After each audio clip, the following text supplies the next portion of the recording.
Waxaa jiri jiray wiil dhalinyaro ah, alla yaqaana ahaa, aadna uga cabsan jiray Eebbe, haddana lahaa dhuuhan ama garash yarid. Maalin maalmaha ka mid ah ayaa sheekhiisii ku yidhi wiilkii iyo saaxiibadii ha ahaanina kuwa sabool ah, dadkana dhexdiisa aan waxba haysan, maxaa yeelay caalimku haddii uu gacmihiisa hoos horsado kuwa hodanka ah wax wanaag ah ma laha.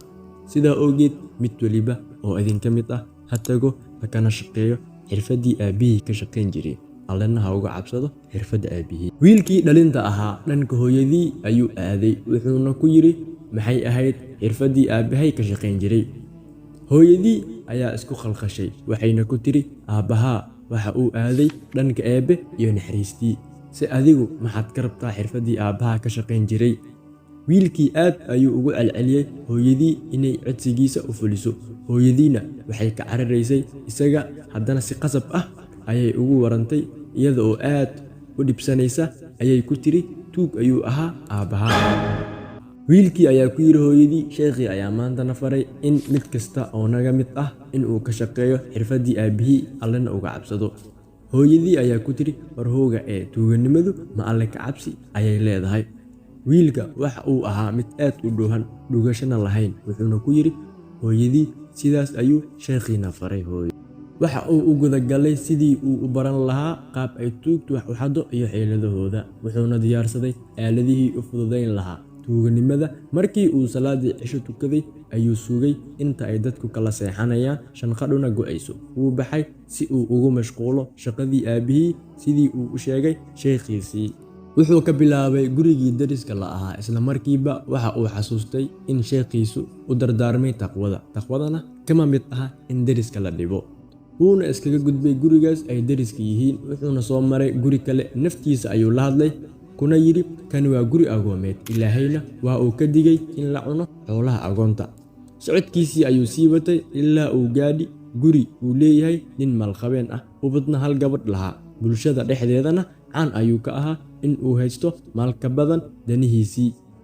Wuxuuna yidhi wiilkii waa halkan, yacni guriga tuuganimadu iyo alle ka cabsiga ku kulmi lahaayeen.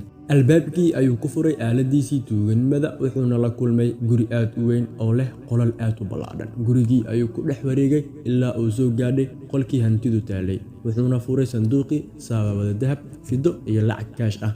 Wuxuuna ku hamiyey in uu qaato hantidan, wuxuuna la hadlay naftiisa kuna yidhi waa kii sheekhii idin faray alle ka cabsiga. Haddana wuxuu yidhi naftiisa waxaa suuragal ah hantiilahan in aanu sakadii ka gudin xoolihiisii, sidaa awgeed ugu horeyn waa in aanad sakada ka saaraa.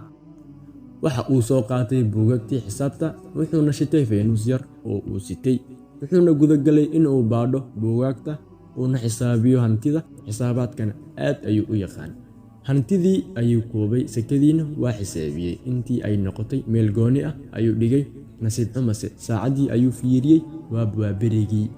Wuxuuna ku yidhi naftiisa horta tuko salaada. Wuxuu u baxay dhanka baraagtii weysada, uuna weysaystay, salaadiina inuu oogo ayuu gudagalay. Waxaana maqlay ninkii guriga lahaa, wuuna fiiriyey, wuxuuna arkay arrin layaab leh: faynuus baxaya, sanduuqii hantida ugu jirtay oo furan, iyo nin salaad xidhasho isu diyaarinaya. Ooridiisii ayaa ku tiri war waayo ninkaasuu ku yidhi wallaahi garan maayo. Isla markiiba dhankiisa ayuu u dheelmaday, wuxuuna ku yidhi war hooga ay kumaad ahayd, maxayna tahay sidan aad samaysay. Tuugii ayaa ku yidhi salaadii ugu horeyn, kadibna aan wada hadalno, ay weysayso, kadibna i hormar oo ina tuji, maxaa yeelay imaamnimada waxaa iska leh ninka guriga iska leh. Ninkii taajirka ahaa wuu ka cabsaday tuugan inuu hubsito, wuxuuna si degdeg ah u fuliyey amaradiisii. Markii ay salaadii dhammaysteen ayuu ku yidhi ii waran kumaad tahay, muxuuse ahaaday arrinkan aad fashay. Wuxuu ku yidhi tuug ayaan ahay. Haddana waxa uu weydiiyey oo maxaad ku samaynaysay buugaagtayda. Wuxuu ku yidhi waxaan xisaabinayay sakadii oo aadan bixin 6 sano, waana kala xisaabiyey, waan ka soocay si aad u siisid ciddii lagugu masruufi jiray. Ninkii taajirka ahaa wuxuu ku sigtay inuu la waasho yaab iyo amakaag, wuxuuna ku yidhi muxuu ahaaday warkaagu, adii muwaalan tahay.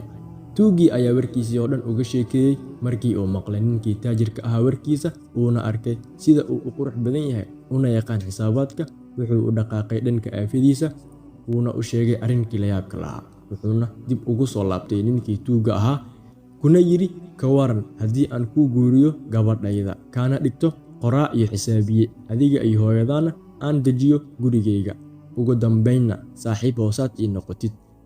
Wuxuu ugu jawaabay waan aqbalay. Waagii markii uu beriyey ayaa la iskugu yeedhay marag furayaal waana la isku meheriyey. Dulucda sheekadan ayaa waxay tahay waxaad doontid qabo meeshaad doontid ka soo jeed. Haddaad tahay ruux uu alle ka cabsigiisu badan yahay inuu alle ku waafajin doono khayr. Aad baad u mahadsantihiin.